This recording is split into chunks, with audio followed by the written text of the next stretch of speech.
Illustration 42. T Limited, in the course of refining crude oil, obtains four joint products A, B, C, and D. The total cost till the split off point was 97,600 rupees. The output and sales in the year 2015 were as follows. For product A, output is 5 lakhs. For product B, output balance is 10,000. For product C, output balance is 5,000. For product D, output balance is 9,000. Sales for product A is 1,15,000. For B is 10,000. For C is 4,000. For D, 30,000. Separate cost for product A is 30,000. For B, 60,000, 6,000. D, 1,000.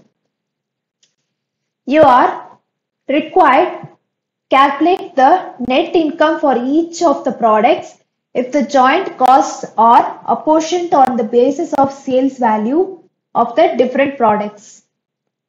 What would be the net income of the company from each product if it decides to sell the products at the split off point itself? A at 15 paise, B 50 paise, C 80 paise, D 3 rupees per gallon.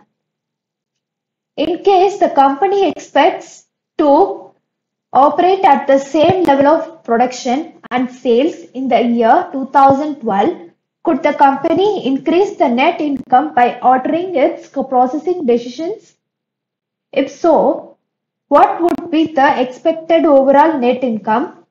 Which products should be sold at split off point? Assume that all costs incurred after the split off are variable.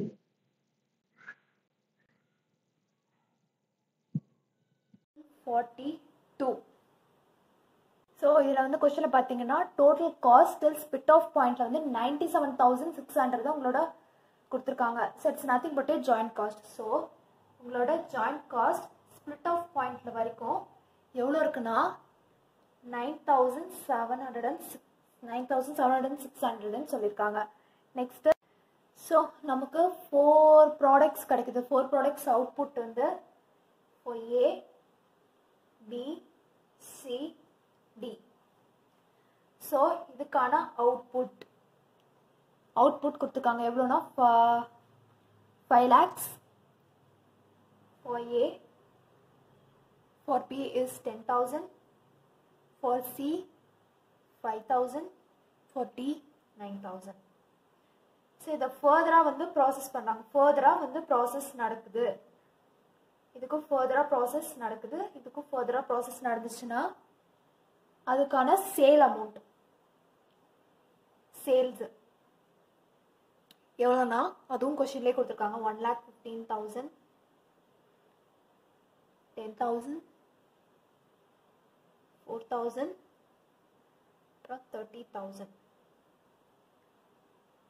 So இதுக்கு வந்து separation காஸ்ட்ன்ட்டு கொஸ்டினில் கொடுத்துருக்காங்க. Separate காஸ்ட்ஸ்னா nothing but your further process cost. Further process cost எவ்வளோனா 30,000. இது எல்லாமே கொஸ்டின்லேயே கொடுத்துருக்காங்க. 30,000, 6,000, இது கொடுக்கல, இதுக்கு 1,000.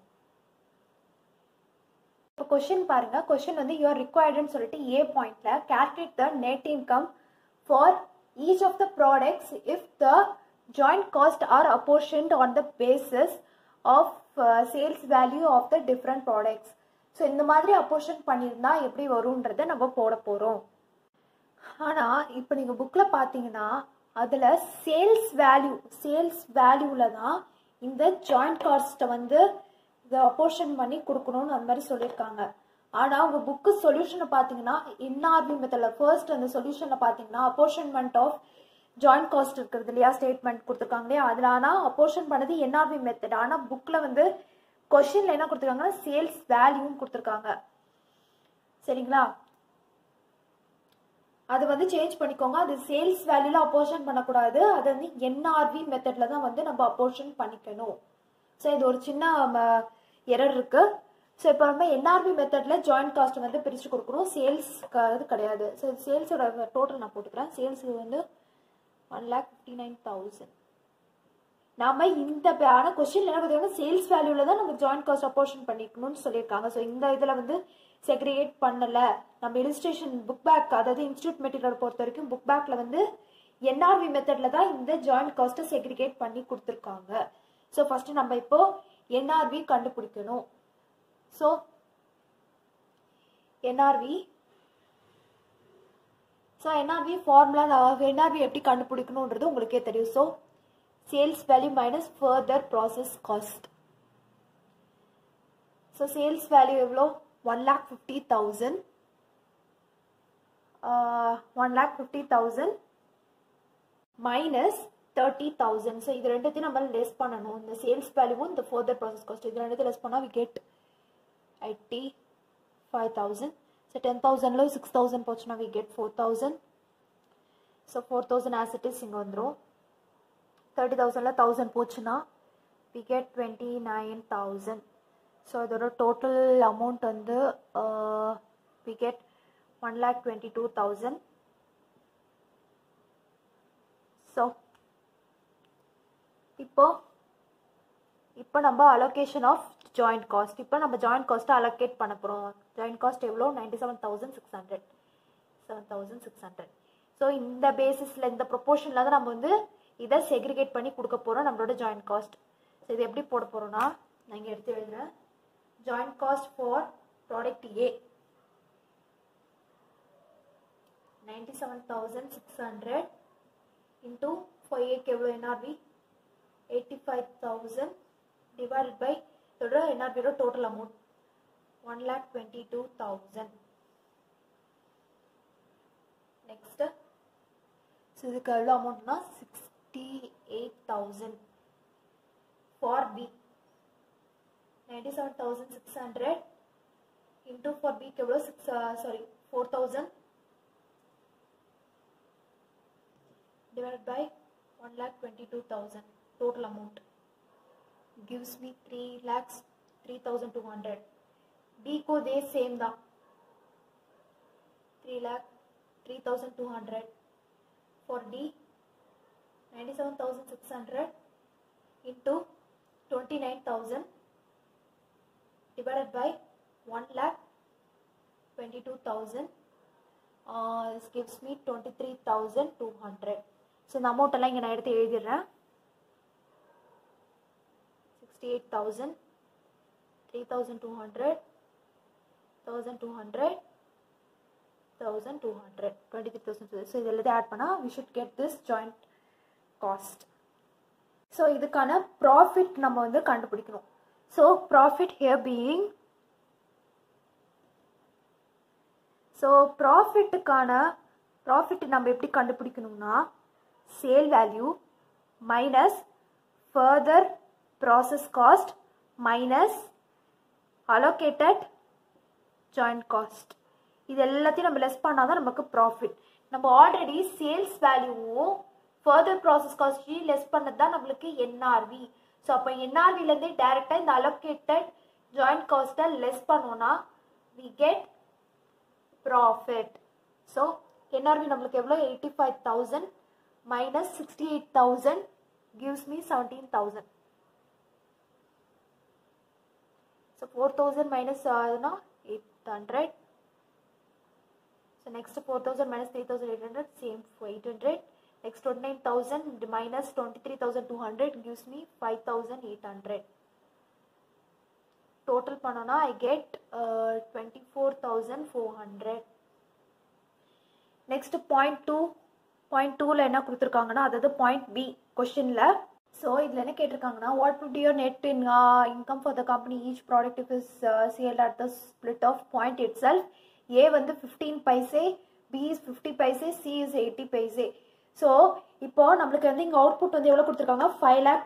இதெல்லாமே வந்து நம்மளுக்கு கேலன்ஸில் கொடுத்துருக்காங்க. ஸோ இந்த ப்ரீவியஸ் illustration பார்த்தீங்கன்னா சேம் அது லிட்டர்ஸ் கேஜஸ் கொடுத்துருக்காங்களே அந்த மாதிரி தான் இதில் வந்து கேலன்ஸில் நம்மளுக்கு கொடுத்துருக்காங்க.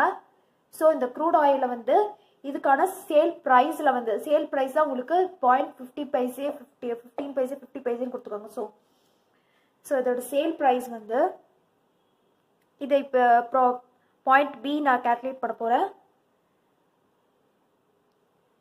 ஸோ பாயிண்ட் பியில் இது வந்து ஏ செக்ஷன் நான் வந்து ப்ரிப்பேர் பண்ணிட்டேன். நெக்ஸ்ட்டு பி பாயிண்டில் சேல் ப்ரைஸ் வந்து இப்போ ஏக்கு வந்து எவ்வளோ கொடுத்துருக்காங்க 5 lakhs.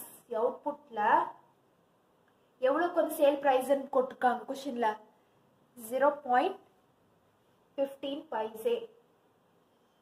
ஃபார் பி பைசேனா எவ்வளோ வரும்னா 75,000. ஒன் செகண்ட் நான் க்ராஸ் செக் பண்ணிக்கிறேன்.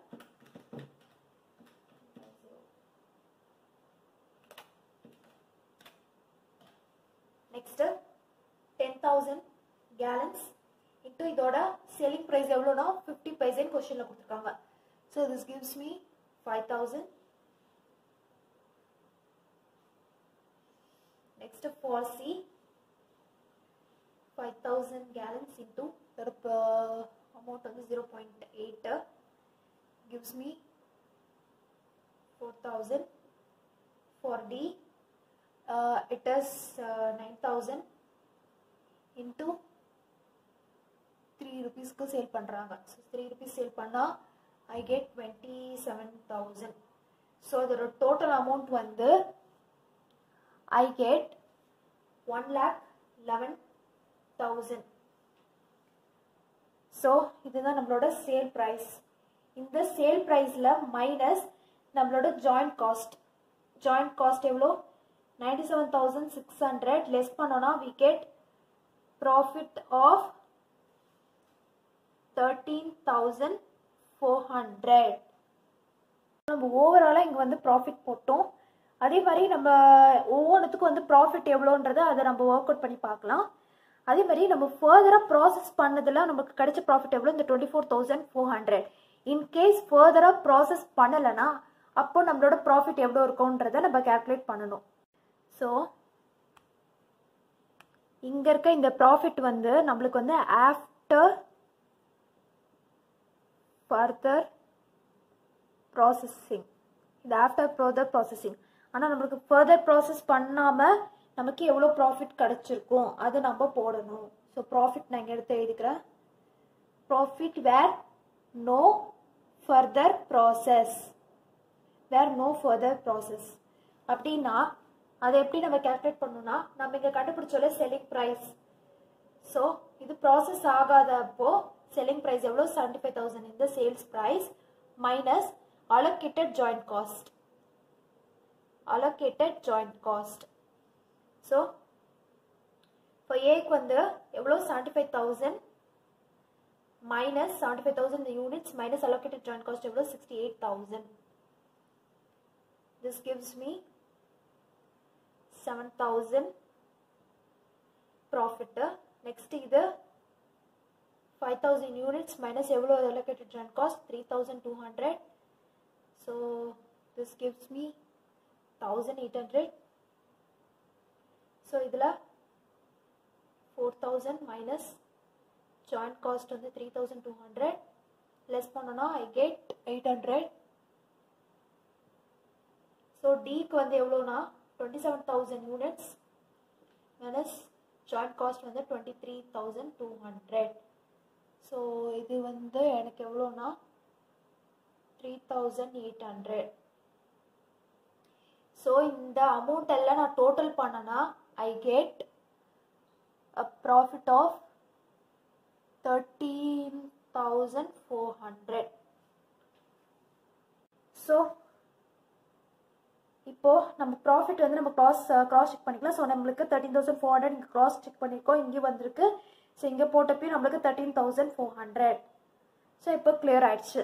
பாயிண்ட் சி கொஸ்டினில் வந்து என்ன கொடுத்துருக்காங்கன்னா, in case the company expect to operate at the same level of production and sales in the year 2012, could the company increase the net income by altering its processing decisions? If so, what would be the expected overall net income? Which product should be sold at split off? Assume that all costs incurred after the split off are variable ன்னு சொல்லியிருக்காங்க. So இது நம்ம எப்படி போடணும்னா நம்ம decision கேட்குறாங்க further cost பண்ணாமல் வேணாமான்ற மாதிரி தான் கேட்டிருக்காங்க. ஸோ இது வந்து நமக்கு ப்ராசஸிங் டெசிஷன் மாதிரி கேட்டிருக்காங்க. ஸோ இதில் என்னன்னா ஒன் செகண்ட், இப்போ நம்மளுக்கு வந்து ஃபர்தர் ரெவென்யூ நம்ம கண்டுபிடிக்கணும். ஃபர்தர் ரெவென்யூ ஒன்றும் கிடையாது, இது ஸ்பிளிட் ஆஃப் பாயிண்ட்டுக்கு முன்னாடி சேல் பண்ணியிருந்தான சேல் அமௌண்ட்டு, இது ஃபர்தராக ப்ராசஸ் பண்ணி அப்புறமா நம்ம சேல் பண்ணுற அமௌண்ட்டு. ஸோ இந்த அமௌண்ட்டு நம்ம லெஸ் பண்ணணும். ஃபார் ஏக்கு ஃபர்தராக ப்ராசஸ் பண்ணலன்னா இந்த amount saleable value minus sale நம்ம ஃபர்தராக ப்ராசஸ் பண்ணி சேல் பண்ணால் நம்மளுக்கு எவ்வளோ ஜென்ரேட்டு சேல்ஸ் போட்டால் நம்மளுக்கு சேல்ஸ் ரெவென்யூ நம்மளுக்கு ரெவென்யூ எவ்வளோ ஜென்ரேட் டிஃப்ரென்ஸ் ஆயிருக்குன்னா 40,000. ஃபார் பிக்கு வந்து எவ்வளோ 5,000 மைனஸ் எவ்வளோ 10,000 gives me 5,000. சியில் பார்த்தோன்னா நம்மளுக்கு ஃபர்தராக ப்ராசஸ் பண்ணல, ஸோ நமக்கு இல்லை, இதனால டிஃப்ரென்ஸ் நம்ம கண்டுபிடிக்க முடியாது எவ்வளோ ரெவென்யூ ஜென்ரேட் ஆயிருக்குது. ஆனால் டிக்கு பண்ணியிருக்காங்க, டிக்கு எவ்வளோ எத்தனை யூனிட்ஸ் 27,000 யூனிட்ஸ் மைனஸ் ஃபர்தராக ப்ராசஸ் பண்ணால் அதோட saleable amount 30,000. I get 3,000 as difference. So இப்போ இதை வச்சு நம்ம incremental profit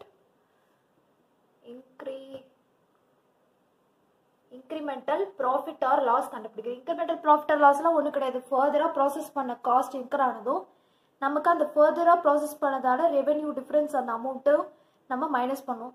so the 30,000 minus 40,000, 30,000, this 30,000 minus some revenue, further process revenue 40,000, 10,000. So நமக்கு எக்ஸ்பென்சஸ் நம்ம இன்கர் பண்ண 30,000, நமக்கு ப்ராஃபிட் கிடைச்சது 40,000. So it is profitable. Next for பிக்கு நம்ம வந்து எவ்வளோ செலவு பண்ணியிருக்கோம் 6,000 செலவு பண்ணியிருக்கோம், ஆனால் நம்மளுக்கு ப்ராஃபிட் கிடைச்சது என்னமோ 5,000 தான். ஸோ 1,000 rupees நம்மளுக்கு லாஸு. சி நம்ம ஃபர்தராக எதுவும் பண்ணலை, ஸோ அதை டேஷ் நான் போட்டுறேன். நெக்ஸ்ட்டு ஃபார் டிக்கு நான் எவ்வளோ செலவு பண்ணிக்கிறேன் 1,000 rupees செலவு பண்ணியிருக்கேன், ஆனால் எனக்கு கிடைச்சது ரெவென்யூ என்னமோ 3,000. ஸோ 2,000 rupees எனக்கு ப்ராஃபிட். ஸோ இதுலேருந்து நம்மளோட டெசிஷனை வந்து நம்ம சொல்லலாம், வெதர் எந்த ப்ராடக்ட் வந்து நம்ம ஃபர்தராக ப்ராசஸ் பண்ணல, எந்த ப்ராடக்ட் வந்து ஃபர்தராக ப்ராசஸ் பண்ண தேவையில்லைன்றது. ஸோ நம்மளோட கன்க்ளூஷன் கமெண்ட் நம்ம எப்படி கொடுக்கணும்னா ஆன்சரு. ஸோ நம்ம தாராளமாக நம்ம ப்ராடக்ட் ஏக்கும் ப்ராஃபிட் கிடைக்குது, ப்ராடக்ட் டிக்கும் நமக்கு ப்ராஃபிட் கிடைக்குது, தாராளமாக இதை நம்ம ஃபர்தர் ப்ராசஸ் பண்ணலாம். ஆனால் ப்ராடக்ட் பிக்கு வந்து பார்த்தீங்கன்னா நமக்கு லாஸ். அதனால நம்மளோட கமெண்ட் எப்படி இருக்கணும்னா by discontinuing product B for further ப்ராசஸ்க்கு டிஸ்கண்டினியூ பண்ணணும், ஃபர்தர் ப்ராசஸ் பண்ண வேண்டாம். அது ஃபர்தர் ப்ராசஸ் பண்ணலன்னா நம்ம profit incremental profit would increase by 1,000 rupees. So டோட்டலாக நம்மளுக்கு இதில் ஓவரால் ப்ராஃபிட் எவ்வளோ 10,000 ப்ளஸ் 2,000 12,000. ஆனால் நமக்கு வந்து இங்கே லாஸ் ஏற்பட்டனால நம்மளுக்கு டோட்டல் ப்ராஃபிட் பார்த்தீங்கன்னா 11,000 தான் வந்திருக்கு. இன்கேஸ் நம்ம இதை வந்து ஃபர்தராக ப்ராசஸ் பண்ணலன்னா நம்மளோட profit would have been 12,000. So அவ்வளோதான் இந்த சம்.